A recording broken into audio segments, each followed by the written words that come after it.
वक्रतुण्ड महाकाय सूर्यकोटि समप्रभ निर्विघ्नं कुरु मे देव सर्वकार्येषु सर्वदा। जब रात होती है तो हम एक दिया जला लेते हैं और उसकी रोशनी में खुद को महफूज समझते हैं, मगर उस रोशनी के परे जो अंधेरा है वो अपने अंदर बहुत सारी कहानियां समेटे हुए है और इन्हीं कहानियों को आपको लेकर आता है रात के अंधेरे में। साधना के प्रारंभ के दिनों में तारानाथ एक नागा साधु के चंगुल में फंस गए थे, जहां उनकी जान पर बनाई थी।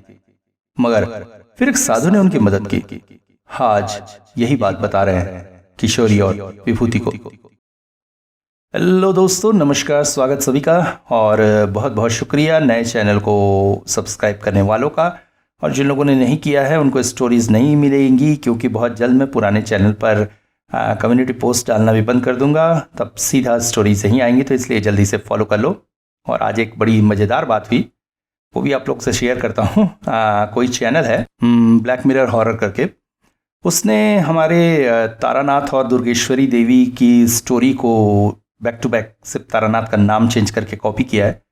अभी गुरसिमरन भाई ने मुझे इन्फॉर्म किया एंड मैं यहाँ भी उनका थैंक करना चाहूँगा। उन्होंने तुरंत ही उस पर कमेंट किया कि ऐसा आपको कॉपी नहीं करना चाहिए, कॉपीड है। तो उनका तो कहना है उनके राइटर ने स्टोरी लिख दी इसलिए उन्होंने ये कर दिया। खैर देखते हैं, ज़्यादा होगा तो उनके चैनल को ही फ्लैग करूँगा। मैंने तो कमेंट डाला है, अपना लिंक भी भेजा कैसे आपने कॉपी किया। एंड अच्छी बात भी है भाई। अब आप सोचिए, मेरी स्टोरीज दूसरे चैनल कॉपी कर रहे हैं। मेरे जैसा एक छोटा स्टोरी राइटर जिसके मुश्किल से पिछले चैनल में कितने 1400 सब्सक्राइबर थे, उसकी स्टोरीज कॉपी हो रही है। मतलब आई एम सेलिब्रिटी नाउ। क्या, थैंक यू यूनिवर्स। करने वाला करे, अपने को क्या, अपने को तो नई नई स्टोरीज बनानी है। तो शुरू करते हैं। आज की स्टोरी बहुत खास, बहुत मजेदार है। बारिश का मौसम देखते ही हमें एक ही बात याद आती है, और वो होता है तारानाथ के घर के चक्कर। बस आज भी मौसम कुछ ऐसा ही था, तो हम दोनों चल पड़े। तारानाथ के घर पहुंचे तो अपने चिर परिचित अंदाज में हाथों में हुक्का पकड़े वो बिस्तर पर बैठे हुए। हम दोनों भी बड़ी चाहत के साथ उनके पास ही जाकर बैठ गए। हम दोनों को मन में उत्सुकता थी कि आज किस तरह की कहानी सुनने को मिलेगी। एक तरह से कहानी वक्ता पर ही निर्भर करता है कि वह कितने रोचक और अच्छी कहानी लोगों को सुना रहा है, और उसी से श्रोता का मनोरंजन होता है। वैसे तारानाथ इस क्षेत्र में काफी सिद्धहस्त हैं। एक समय दुनिया घूमने वाले और इस समय घर में बैठे रहने वाले तारानाथ यहीं बैठे बैठे सारी ब्रह्मांड का चक्कर लगाकर आ जाते हैं। इस बात में कोई बड़ी बात नहीं होगी। एक अद्भुत ताकत है उनकी इस कहानी बोलने में। तभी तो घंटों घंटों हम लोग पागलों की तरह यहाँ बैठे रहते हैं। हालांकि यहाँ से जाते समय हम हमेशा कहते हैं कि उनकी बातों को हम नहीं मानते, मगर फिर भी न जाने किस चुंबक में बंधे हुए उनसे कहानी सुनने के लिए यहाँ चले आते हैं। अब तो हमें भी आदत पड़ गई है। छुट्टी मतलब तारानाथ का घर, नहीं तो पहले तो छुट्टी मतलब इधर उधर घूमना करना, और वे भी हमें कभी निराश नहीं करते हैं। अभी तो हमारे आने पर बड़े उत्साह से हम लोगों का स्वागत करते हैं। बैठे बैठे 15 मिनट के आसपास हो चुके थे। यहाँ वहाँ की बातें हो रही थी, मगर अभी तक असली विषय पर नहीं आ सके थे। बातों ही बातों में रशिया और यूक्रेन के युद्ध की बात उठ गई। वो बोल पड़े, इंसान इस धरती पर आता है अपना जीवन सुधारने के लिए, मगर लालच और स्वार्थ में पड़कर क्या करता है? युद्ध। युद्ध से कितनी तबाही बर्बादी होती है। अरे माँ के गर्भ से निकले थे तो तुम्हारे पास क्या था? खाली हाथ ही तो थे तुम। वो तो ईश्वर की लाख कृपा है कि उन्होंने तुम्हें सब कुछ दे दिया, और मरने के बाद उस सुरसा रूपी चिता के अंदर देह शुद्ध करके परलोक गमन करना होगा। यही तो जीवन है। मगर इसके बाद भी इंसान का लालच नहीं जाता है। सही बोला आपने, मगर हर कोई तो साधु सन्यासी बनकर नहीं रह सकता है, किशोरी बोल पड़ा। और अब संसार जब तक है तब तक तो 6 शत्रु रहेंगे, ये तो आप ही कहते हैं। तो क्या संसार में काम काज न करके धर्म कर्म और पूजा पाठ करते बैठे रहे? किशोरी की बात सुनकर तारानाथ धीमे से मुस्कुराए और फिर हुक्के पर एक लंबी कश मारकर बोले, तुम लोग बस संसार में ही बंधे रहो, वही तो ऑफिस जाना घर आना, बस यही तुम्हारे लिए संसार है। अरे किसने कहा है संसार में रहकर धर्म कर्म और साधु सन्यासी सा जीवन नहीं जिया जा सकता है? बिना लालच के संसार का पालन करते हुए मन को अगर ईश्वर के हाथ में थोप दो तो संसार में रहते हुए भी तुम परम सन्यासी बन जाओगे। मेरे अपने जीवन में ही कई ऐसे व्यक्तियों को मैंने देखा है जो साधारण इंसान की तरह जीवन जी रहे हैं, मगर अंदर से परम शक्तिशाली साधक हैं। अच्छा महाराज जी, आप ऐसे लोगों को पहचानते कैसे थे? इनको तो बाहर से जाना जा सकता है। उसमें कोई बड़ी बात है क्या? अरे जब मैं नया नया इस क्षेत्र में आया था तभी तो मुझे बहुत सा ज्ञान हो गया था, और इसमें बड़ी बात क्या है? मेरे पास प्रारंभ जीवन से ही ऐसी शक्ति थी कि मैं लोगों से बात करके थोड़ी देर में ही पहचान जाता था, और फिर सदगुरु ने मुझे ये शक्ति भी दी थी कि मैं सही व्यक्ति को पहचान सकूं।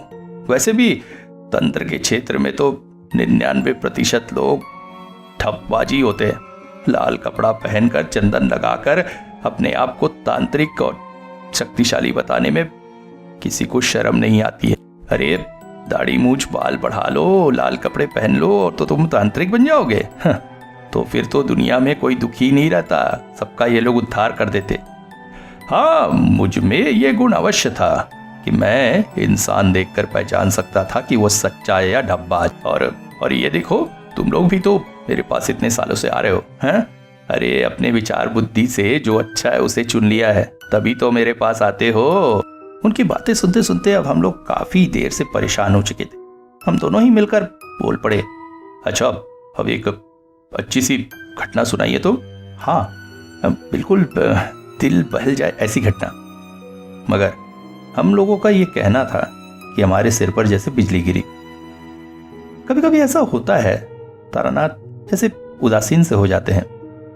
हुक्का एक तरफ रखते हुए बोले, नहीं आज मुझे कोई भी घटना सुनाने का मन नहीं कर रहा, और वैसे भी तुम लोगों को घटना सुनाकर मुझे क्या मिलेगा? तुम लोग विश्वास तो करते नहीं हो। कहते हैं ना, शब्दों को सोच समझ कर खर्च करना चाहिए, व्यर्थ बिल्कुल नहीं खर्च करना चाहिए। हम लोग तो परेशान हो उठे। मैं बोल पड़ा, मगर महाराज जी ऐसा क्यों? अच्छा, किशोरी आपकी बातों पे बीच बीच में टोक देता है, सही नहीं मानता है इसलिए। मगर मैं तो आपकी बातों को पूरी तरह से सच मानता हूँ और चुपचाप आपकी बातों को सुनता भी हूँ, फिर मुझे क्यों कहानी से वंचित कर रहे हैं? हुक्के पर एक और लंबा कश लेते हुए वो बोले, अरे किशोरी की ही बात क्यों, उस बेचारे पर ही दोष क्यों डालना? पर तुम लोगों को कोई घटना सुनाना मतलब किसी व्यक्ति के जीवन में घटी हुई किसी भयंकर दुर्दशा को फिर से चिरतार्थ करना है, और ये क्या न्याय संगत है? लोगों के जीवन के दुख दर्द सुनकर तुम लोग जो इतने प्रसन्न हो जाते हो, कभी तुमने सोचा है कि उनकी जगह अगर तुम होते तो तुम्हें किस परिस्थिति का सामना करना पड़ता? ये सब सामने से न देखो तो समझ में नहीं आता है।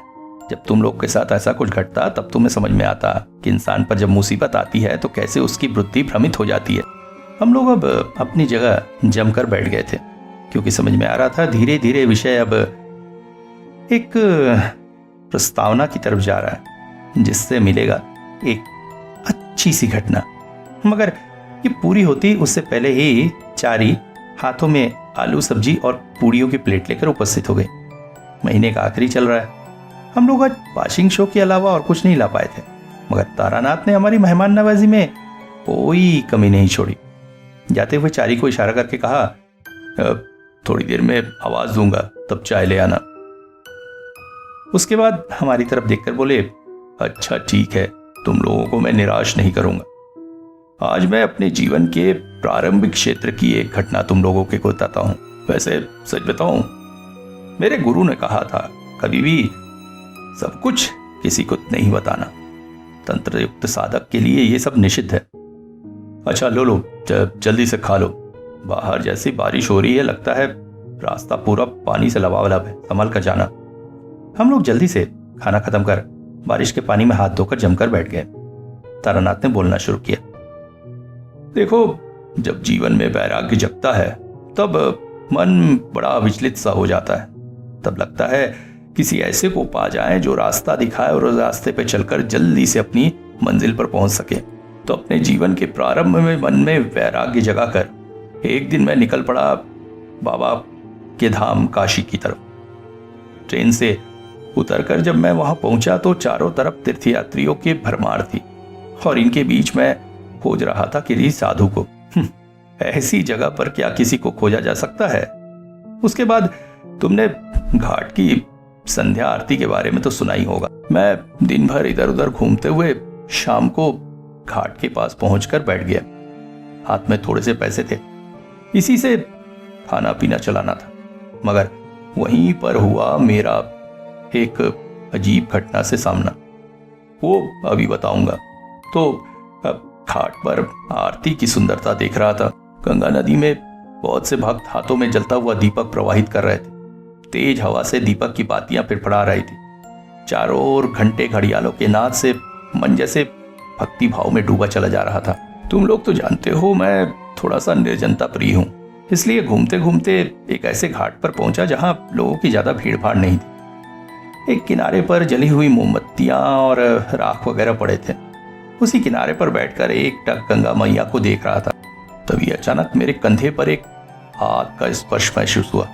ओहो, उस हाथ के बारे में क्या कहूं, बर्फ की तरह ठंडा और शक्तिशाली। चौंक कर मुड़कर देखा तो एक नागा साधु खड़े थे, पूरे शरीर में भस्म लेपित, माथे में जटा, शरीर में सिर्फ थोड़ी सी शर्म ढकने के लिए एक पतली सी लंगोटी।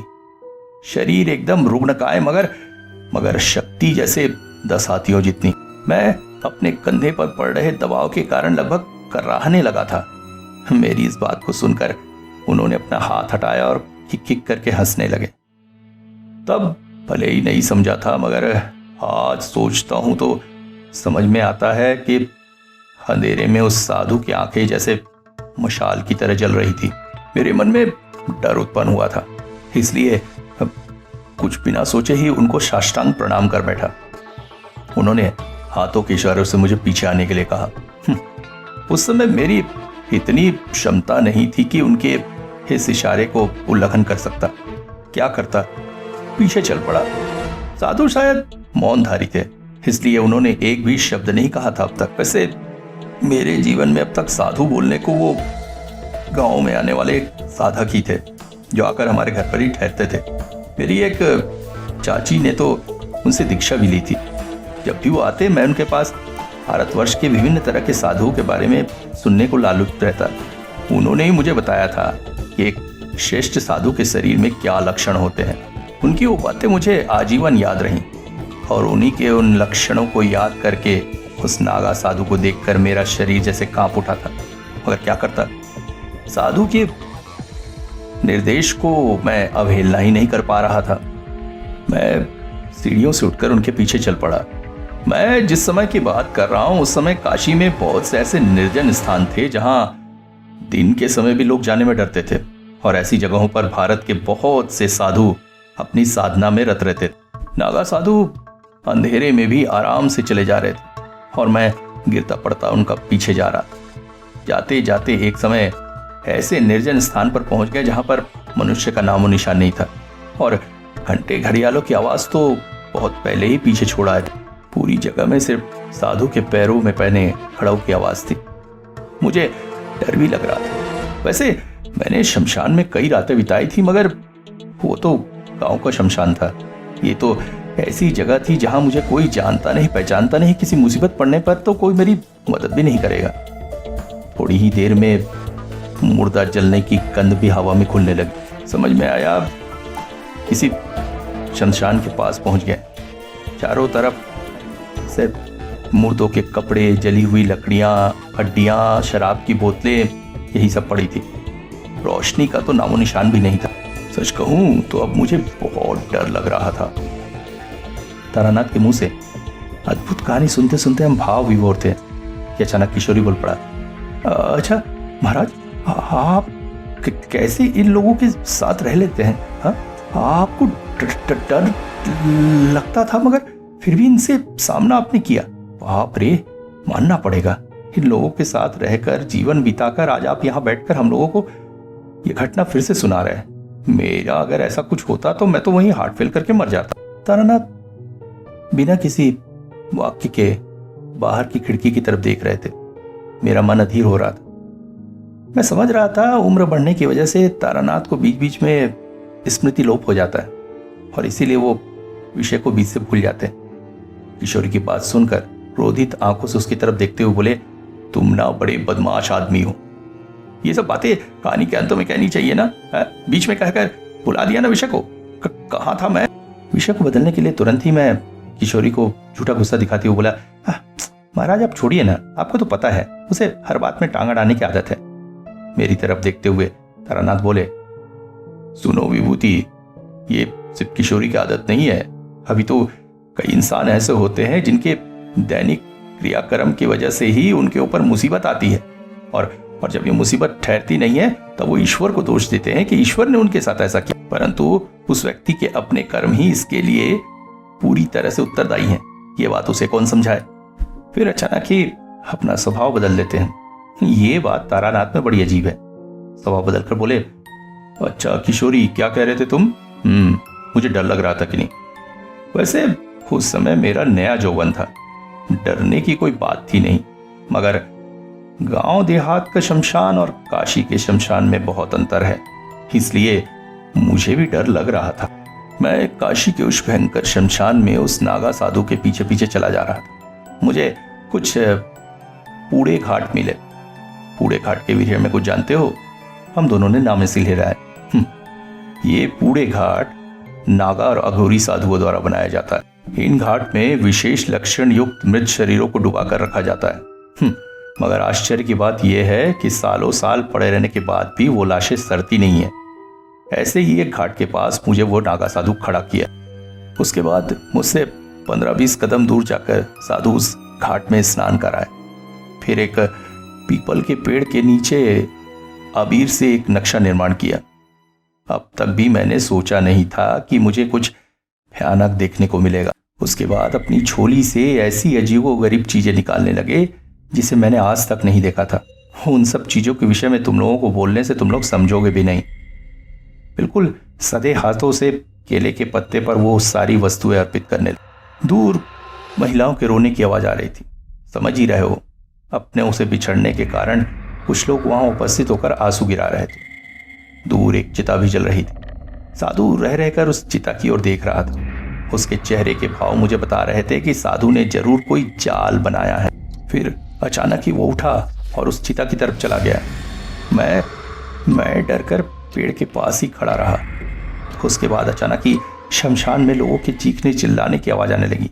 मैं चौंक पड़ा और पेड़ की आड़ से झांक कर जो देखा उसे देखकर मेरा दिल जैसे धड़कना बंद कर चुका था। साधु अपने हाथों में उस चिता से लाश उठाकर उसे घसीटते मेरी तरफ चला आ रहा था और मेरे कानों में पड़ रही थी एक आदमी के रोने की आवाज। हालांकि तब कम उम्र थी, तब समझ में नहीं आया था आखिर ये रोने की आवाज कहां से आ रही।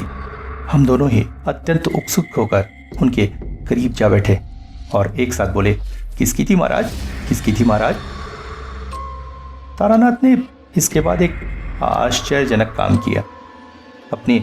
अपना जनेऊ निकालकर उसे अपने अंगूठे और तर्जनी से पकड़कर हमें दिखाकर बोले, देखो, इस जनेऊ से मैं सुबह शाम संध्या उपासना करता हूँ।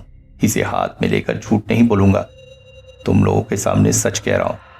आज समझ में आता है वो आवाज असली में थी उस लाश की। मृत व्यक्ति तुरंत ही अपने शरीर का मोह छोड़ नहीं पाता है, इसलिए मरने के काफी समय तक अपने लाश के आसपास मंडराता रहता है। मैं उस वक्त डर से कांप रहा था। तभी अचानक कानों में आवाज पड़ी, जान बचाना चाहते हो तो भागो, नरखादक साधु आया है, सबकी जान ले लेगा। मैंने मुड़कर उस तरफ देखा, मगर कहाँ कोई। आसपास पक्षियों के झुंड जैसे प्रलय का संकेत दे रहे थे। अचानक ही वो भयानक अट्टहास कर उठा। तब मैंने देखा, अब तक वो आसन पर बैठ चुका था। मैं जैसे ही उसके पास गया, उसने अपने हाथों में पकड़े गांजे के चिलम को मेरी तरफ बढ़ा दिया और मुझे इशारा किया कि मैं उसमें दम मारूं। एक पल को तो इच्छा हुई वहां से भाग जाऊं, मगर मेरे जैसे पांव बन चुके थे। वो क्षेत्र पूरी तरह से साधु की माया के अंतर्गत था और उस माया से निकल भागना मेरे लिए संभव नहीं था। मैंने चिलम में दम मारी और हिम्मत करके साधु के पास जाकर बैठ गया। वो आंखें बंद किए मुर्दे की तरफ इशारे कर करके न जाने क्या क्या संकेत बना रहे थे। फिर पद्मासन में बैठकर वो मंत्र जाप करने लगे। वो मनीहन मंत्र जाप करते जा रहे थे। मुर्दे का चेहरा मुझे दिखाई दे रहा था। कानों में रोने की आवाज तेज होती जा रही थी। आसपास के पेड़ पौधे ऐसे हिल रहे थे जैसे कोई उन्हें पकड़कर हिला रहा हो और किसी बड़ी विपत्ति का पहचान दे रहा हो। घाट का पानी अपने आप हिल रहा था। तभी अचानक मैंने ध्यान नहीं दिया, आसपास से कब बहुत सारे लोमड़ी बाहर निकल आए। यहाँ कहना ही उचित है कि बाद में मैंने सोचा था कि उन लोमड़ियों की आंखें हरी के बजाय लाल थी। अब मेरा सर भी दर्द से फटता जा रहा था। मनी मन माँ दुर्गा के बीज मंत्र का जाप किया जा रहा था। मैं अचानक ही मुझे जैसे नशा सा आ गया था। हाँ खुली तो आश्चर्यचकित हो गया। वहां पर कोई नहीं था, सिर्फ मैं और वो लाश। जैसे ही उस लाश को छूने के लिए हाथ बढ़ाया, उसने हाथ बढ़ाकर मेरे हाथों को पकड़ लिया। उस वक्त का डर अगर तुम लोग देखते तो समझ पाते। उसने जैसे ही मेरी भुजाओं को पकड़ा, मैंने जो भी मंत्र मैं सीखा था उसे पाठ करने की कोशिश करने लगा, मगर डर के मारे एक भी मंत्र उच्चारण नहीं कर पा रहा था। उसकी हंसी धीरे धीरे बढ़ती जा रही थी। मेरा डर भी बढ़ता जा रहा था। तभी अचानक मैं चीख पड़ा, साधु बाबा, ये कैसी मुसीबत में डाल दिया आपने मुझे से बचाइए, मुझे से निकालिए। लाश अब धीरे धीरे उठकर मेरी गर्दन पकड़ने ही वाली थी कि तभी अचानक आकाश में तेज बिजली चमकी और इसके साथ साथ जिस पेड़ के नीचे मैं बैठा हुआ था उसकी एक बहुत बड़ी सी डंगाल टूटकर उस लाश के ऊपर गिरी। उसके हाथ मेरी गर्दन छोड़ चुके थे और मैं उठकर वहां से बेतहाशा जिधर भाग सकता था भागते हुए किसी तरह एक जीर्ण शीर्ण घर के अंदर प्रविष्ट हो गया और वहीं रात बिताई। शमशान में और जीर्ण शीर्ण घर में एक अंतर है। घर के मध्य में छोटा सा शिवलिंग स्थापित था। सुना था वो महाकाल मंदिर था। रात भर मैं उस जगह बैठा रहा। मन में ये विचार स्पष्ट थे कि नागा साधु ने जब उस मृत आत्मा को एक बार जगाया है तो मुझे मारे बिना वो मुझे छोड़ेगी नहीं। मैं चुपचाप उस जगह पर ही बैठा रहा और तभी मैंने अनुभव किया मुझसे कुछ दूरी पर वो आकृति उपस्थित है। उसकी आंखें जैसे मशाल सी जल रही हैं। हाथों से शिकार छूट जाने के क्रोध के मारे न जाने कितनी तरह की ही अंग भंगिमा करते हुए वह क्रोध पकड़ करता रहा। वो भयानक आकृति अपने हाथ बढ़ाए मेरी गर्दनों को लक्ष्य किए खड़ी थी। प्राकृतिक दुर्योग चल रहा था। तेज हवा और बिजलियों की रोशनी के बीच में उसे देख रहा था।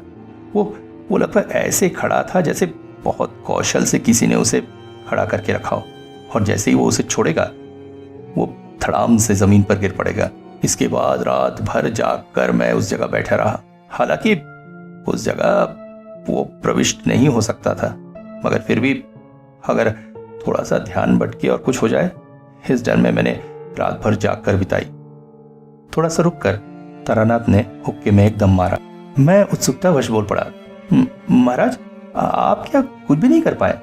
मगर आपने तो कहा था इससे पहले जब आप किसी मुसीबत में फंसे थे तो कुछ एक मंत्रों के द्वारा आपने उससे छुटकारा पा लिया था और फिर वो साधु जब उस आत्मा को जगाया था तो फिर वो आपके प्रति इतनी हिंसक क्यों हो गई थी? बताइए। विचारों में छाया कोहरा थोड़ा सा तो छटे। तारानाथ बोल पड़े, सुनो विभूति, ये जबकि बात बता रहा हूं तब मैं किशोर अवस्था से युवा अवस्था में प्रविष्ट हुआ था। विशेष कुछ भी नहीं जानता था। तुम तो जानते हो बचपन से ही मैं जरा अलग स्वभाव का था, सबसे अलग रहता था। दोस्तों के साथ खेलना कूदना मुझे विचित्र लगता था। फिर काल भैरव ने मैदान में दर्शन दिए, मन और द्रवित उठा। फिर एक दिन अपनी दादी की बक्सा तोड़कर पैसे लेकर काशी पहुंचा और काशी पहुंचते ही मेरी मुलाकात हुई इन नागा साधु से। तो ऐसे में बचाव करने के लिए मेरे पास तो उस समय कुछ था ही नहीं। हाँ, मेरी प्राणों की रक्षा एक साधु ने की थी, वो अभी तुम आगे सुन पाओगे, इसलिए थोड़ा इंतजार करो।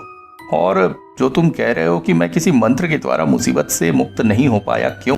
उस समय ना तो मेरी दीक्षा हुई ना ही किसी साधु का संग हुआ। साधु संग होता तो थोड़ा बहुत ज्ञान में प्राप्त कर लेता, मगर जिसे पहली शुरुआत कहते हैं वही तो हुई इस भयंकर रूप से। मैंने विषय बदलने के लिए कहा, अच्छा महाराज फिर आप वहां से बचे कैसे? मैंने देखा उनके चेहरे पर कोई विशेष परिवर्तन नहीं हुआ। वो सामने की दीवार की तरफ देखकर हुक्का पिए जा रहे थे।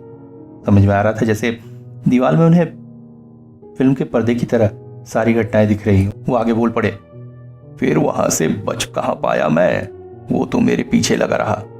मातू पगली के पास जब मैं था तब मैंने सीखा था कि प्रेत लोक के अधिवासी अच्छा बुरा शर्रिपू इत्यादियों से पूरी तरह अलग होते हैं।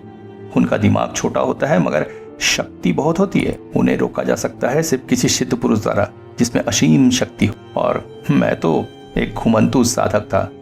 हाँ, हर बार मुसीबत से बचा तो शायद अपने भाग्य के दम पर। तो फिर उस रात किसी तरह से उस शिव मंदिर में बिताकर मैं शमशान के बाहर चला आया। शमशान के बाहर इसलिए कह रहा हूं क्योंकि मैं एक झोपड़ी के तले आकर बैठा था। अब भी मैं जागकर उसी तरफ दृष्टि लगाया हुआ था।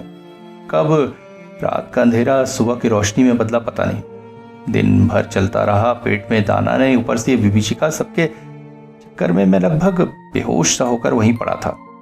चेहरे पर पानी के छींटे पड़े, पहले आबछा और फिर स्पष्ट रूप से देखा। मैंने देखा एक वृद्ध मेरे चेहरे के ऊपर अपनी आंखें गड़ाए देख रहा है। मुझे देखकर बोले, अरे बेटा, तुम क्या रात भर यही आंगन में पड़े रहे? ओहो, शरीर तो बुखार से जल जा रहा है, थोड़ी सी तकलीफ करके अंदर चलकर लेटो। मैं जाकर अंदर लेट गया। इसके बाद 2 हफ्ते करीब मैं वहीं पड़ा रहा। उन्होंने अपने बेटे की तरह मेरी सेवा की। दिन भर रात भर वो मेरी सेवा करते रहे। एक दिन ऐसी ही बात है, उस दिन धीरे धीरे शाम ढल रही थी। जंगल की शाम और तुम्हारे शहर की शाम में बहुत अंतर है। आसमान में रोशनी रहते भी चारों तरफ अंधेरा फैल जाता है, और जब तारे नक्षत्र उगते हैं तब तो अंधेरे का जोर देखने लायक होता है। समझ रहे हो मैं किस समय की बात कर रहा था और कैसा परिवेश था तब। उस दिन मैं खाट पर लेटा हुआ था। बाहर का दरवाजा आधा खुला था, पास की खिड़की भी खुली थी, मगर बाहर देखने लायक कुछ भी नहीं था।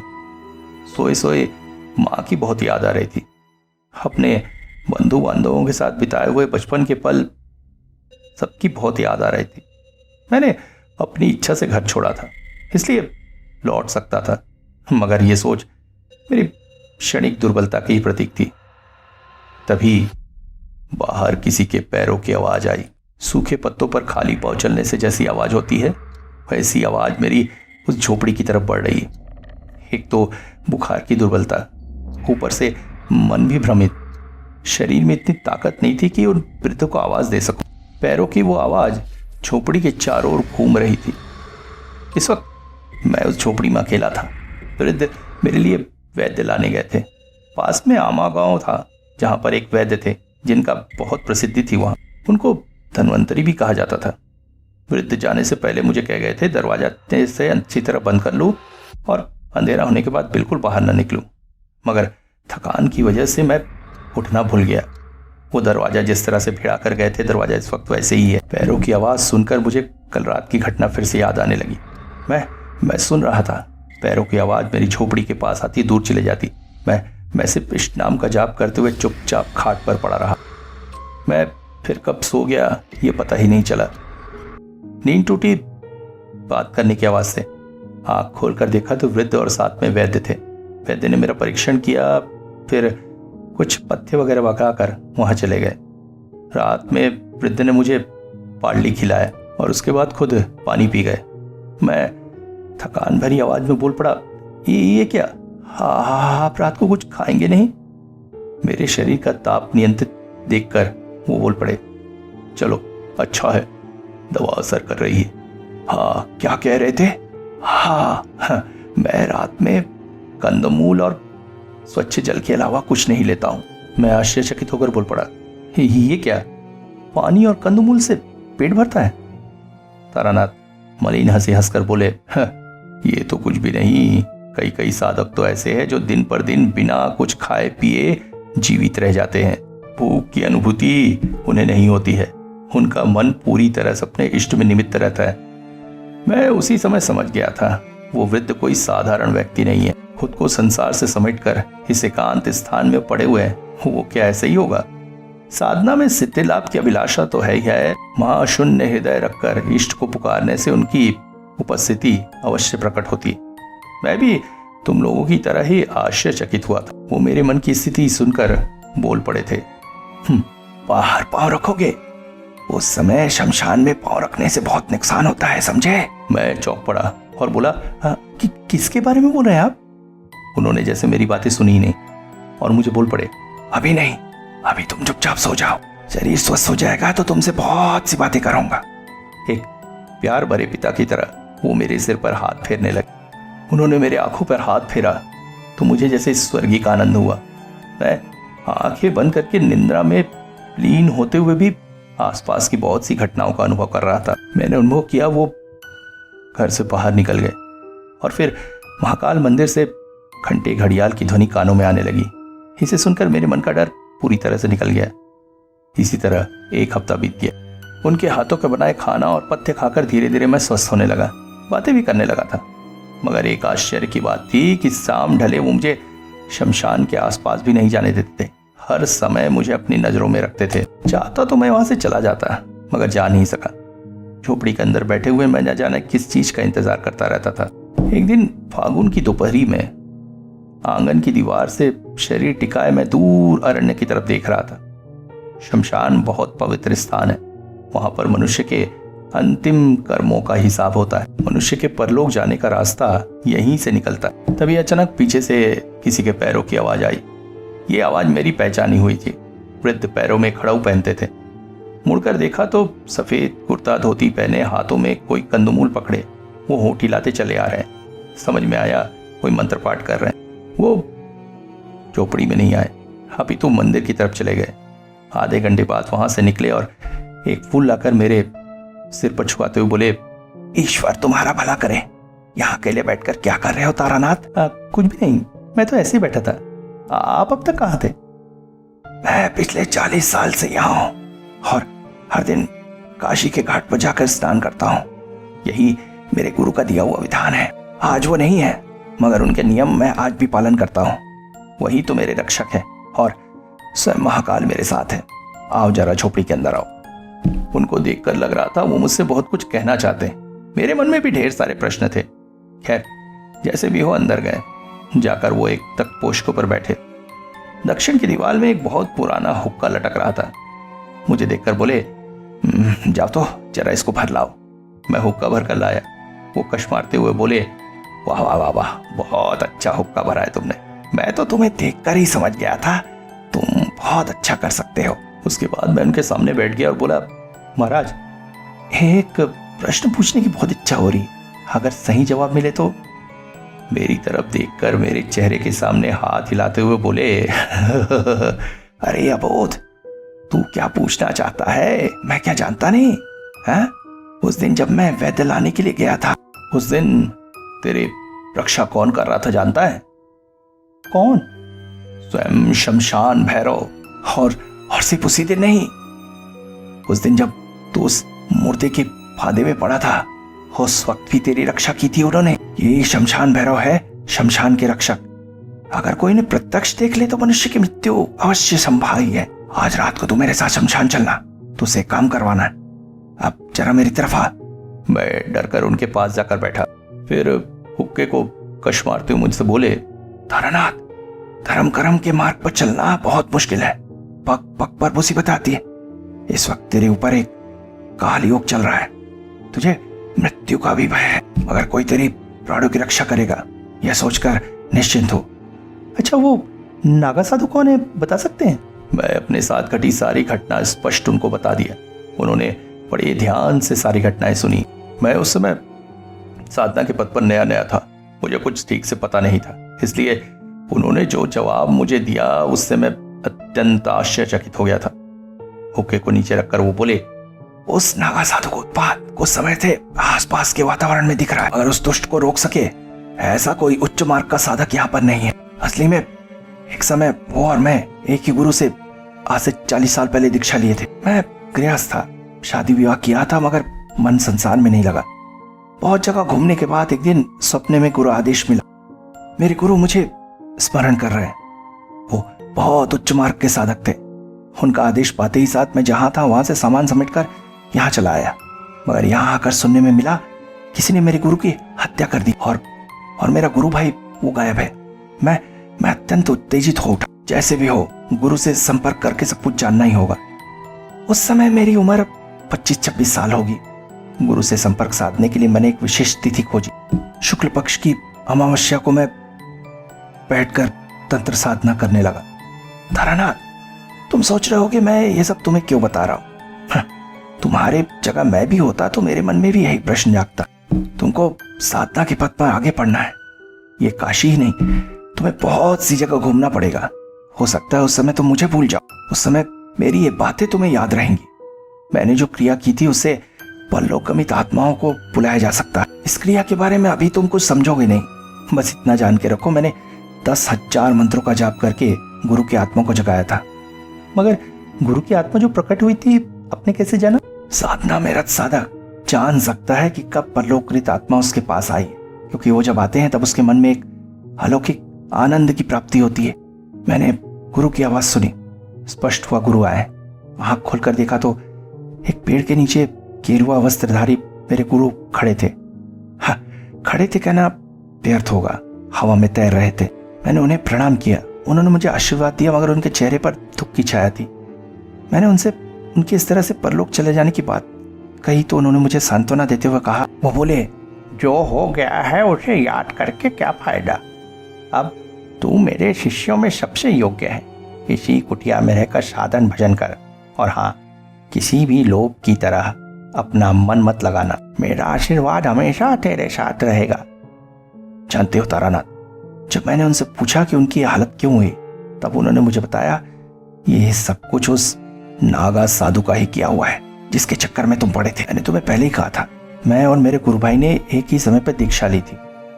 ये काशी तो देख रहे हो, यहाँ पर बहुत से साधक इकट्ठा होते हैं जो रात में विशेष तरह के आसन लगाकर एक साधनाएं करते हैं। हाँ, वैसे मंत्र वगैरह तुम्हें किसी भी किताब में नहीं मिलेंगे। खैर, शुभ शक्ति की साधना इससे आसान नहीं होती है। बहुत समय और बहुत कष्ट देना पड़ता है। और ऐसे ही समय मेरा गुरु भाई अहिल्या घाट में नागा साधु के पास आना जाना शुरू किया। खैर, एक दिन ऐसे ही फागुन की रात थी। मैं बैठकर गुरु के पांव दबा रहा था, उनकी सेवा कर रहा था। मगर अचानक गुरु को बहुत कष्ट अनुभव होने लगा। वो त्रिकालदर्शी थे। मैं तुरंत ही हाथ पका से उसकी हवा करने लगा। थोड़े से स्वस्थ होने पर वो बोले, अरे अखिलेश कहाँ है? अखिलेश मेरा गुरु भाई था। मैंने घबराते उत्तर दिया, वो कहाँ है मैं नहीं जानता। वो अचानक ही जैसे खोर में चले गए और बोले, वो ज्यादा दिन तक इस धरती पर नहीं रहेंगे। मर्मांतिक मौत हो गई उनकी, और मारने वाला उन्हीं का एक विश्वासघातक शिष्य हो गया। सुनकर डर गया, क्योंकि उनकी कई बातें हमेशा सच होती हैं। इसके बाद 2 महीने बीत गए। मैं एक जगह कुछ साधना करने के लिए भ्रमण कर रहा था। उन्होंने ही मुझे वहां भेजा था। सब साधना तो सब जगह नहीं की जा सकती है, इसीलिए उसमें गया था। मगर वही मेरा काल हुआ। बाद में सुना था एक दिन शराब पी हुई हालत में अखिलेश मेरे गुरु के पास आया था। उसने कहा था वो कर्ण पिशाचिनी जैसी साधना में सिद्ध होना चाहता। कर्ण पिशाचिनी, ये क्या होता है? उन सब नामों को अपने मुंह पर भी नहीं लाओ। नवीन साधक होने की वजह से तुम अभी इन सब बातों को नहीं समझ पाओ। उस साधना द्वारा मनुष्य अत्यंत शक्तिशाली हो जाता है। साधना के बाद पिशाचिनी तुम्हारे साथ होती है और हर बात तुम्हारे कान में कह देती। मैं एक साधक को जानता था जो ऐसी साधना किया था और बाद में पागल होकर आत्महत्या कर लिया था। मेरे गुरुदेव सब कुछ जानते थे, इसलिए वो बार बार अखिलेश को रोक रहे थे, जानबूझकर कैसे उसे जहर पीने देते थे। मगर जब पाप मन में जागता है ना, मनुष्य का दिमाग लोप हो जाता है। और यहाँ भी वही हुआ। थोड़ा भी सोच विचार किए बिना उसने इतना बड़ा पाप कर डाला। बाद में सुना था अखिलेश उस नागा साधु के साथ कहीं चला गया था और उसी से दीक्षा लेकर 10 साल पहले यहाँ फिर वापस लौट आया। और उसके बाद से ही यहाँ के लोगों के जीवन में जैसे मौत आ गई। वो जो सामने कुछ एक टूटे फूटे घर दिख रहा, वहां पर पहले बहुत से लोग रहते थे, मगर फिर उनके वंश में कभी वृद्धि नहीं हुई। यहाँ तक कि जो लोग थे वो भी मारे गए। वृद्धि की बातें सुनते सुनते जैसे मैं सब कुछ घटनाएं अपनी आंखों के सामने देख पा रहा था। उस रात को वृद्ध मुझे महाकाल मंदिर में लेकर गए। महाकाल की भयंकर मूर्ति के दर्शन कराए और एक बड़ा सा चाकू देते हुए बोले। मैं तो डर ही गया था, मगर उन्होंने मुझे अभय दिया। और उसके बाद जमीन पर कुछ एक नक्शा बनाने के बाद, पानी छींटकर मंत्र करने के बाद मुझसे कहा, अपनी दाहिनी भुजा को काटकर थोड़ा सा खून वहां पर गिराऊं। मुझे डर नहीं लग रहा था, बस मैं देखना चाहता था आगे क्या होता है। मेरा खून जैसे ही उस आबिर से मिला, सामने के जंगल में जैसे हलचल सी उड़। मैं थोड़ा सा आश्चर्यचकित हुआ। कहीं भी कोई आंधी बारिश का नामो निशान नहीं, मगर आसपास के झाड़ पेड़ जिस तरह से हिल रहे थे, ऐसा तो सिर्फ भयंकर आंधी में ही संभव। वो वृद्ध भी थोड़े से आश्चर्यचकित होकर मुझे अपने साथ लेकर कुटिया में प्रवेश किए। तुम लोग विश्वास नहीं करोगे, उस समय शमशान का वातावरण जैसे बदल सा गया था। समझ में आ रहा था सारे शमशान में जैसे कोई विलाप करता हुआ घूम रहा है। उन्होंने बताया उसी का नाम है शमशान भैरव। उनको देखते ही अपने शरीर का थोड़ा सा खून जमीन में फेंकना पड़ता है, अन्यथा साधक की मृत्यु हो जाती है। वृद्ध से जिस दिन मैं विदा लेकर आया, उस दिन को भी भूल नहीं पाता। उस दिन सवेरे से ही मन में एक अनिष्ट की आशंका थी।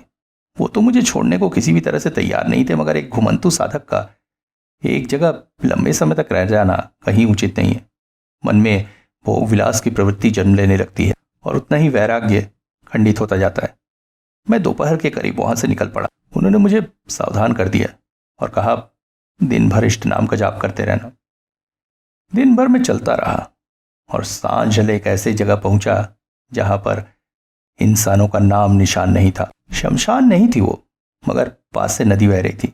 वहीं एक पेड़ के नीचे बैठकर गुड़ और मुर्रा खाकर पानी पीकर रात का भोजन समाप्त किया और फिर धुनी जला लिया, मगर मन से डर नहीं जा रहा था। धीरे धीरे गहरी रात हुई, शायद सो ही गया था। अचानक ही नींद टूटी। सामने धुनी बुझ चुकी थी। मुझे ऐसा महसूस हुआ जैसे मेरी सांस बंद हो जा रही। आंख खोलकर जो दृश्य सामने देखा, उसने मुझे कपा दिया था। हालांकि वृद्ध ने मुझे शरीर बंधन मंत्र सिखा दिया था, मगर डर के मारे मैं वो सब भूल चुका था। नागा साधु द्वारा जगाई गई उस आत्मा को अब प्रतिशोध लेने का मौका मिल गया था। अपनी प्रतिहिंसा के चलते वो मेरे पीछे पीछे यहाँ तक पहुंच गई थी। उसका क्या भयानक रूप था। रक्त विहीन चेहरा, प्राण बस निकलने ही वाले थे कि अचानक कान में अलख निरंजन की एक आवाज सुनाई दी। आंख खोलकर देखा तो एक सन्यासी खड़े थे। उनके शरीर से जैसे अपूर्व ज्योति निकल रही थी, हाथों में त्रिशूल। उस वृद्ध ने बताया था, मुसीबत के पल में एक सक्षम साधु मेरी रक्षा करेंगे। यही क्या वो हैं? पर तब तक मुझ में सोचने की क्षमता नहीं थी। मैं बेहोश होकर जमीन पर गिर पड़ा था। आंख खुली तो खुद को वहां अकेला पड़ा पाया। जान बची तो लाखों पाए की तरफ भागकर मैं एक सराय में ठहरा था और वहां से फिर कुछ दिनों के लिए घर लौट आया था। हाँ, तो ये थी मेरी तंत्र जगत में प्रदेश की सबसे पहला अनुभव। कैसा लगा? तारानाथ रुके। चिलम की आखिरी कश लेकर वो घर के अंदर की तरफ चले गए। हम लोग कुछ देर वहां चुपचाप बैठे रहे और फिर अपने घर की तरफ चले आए।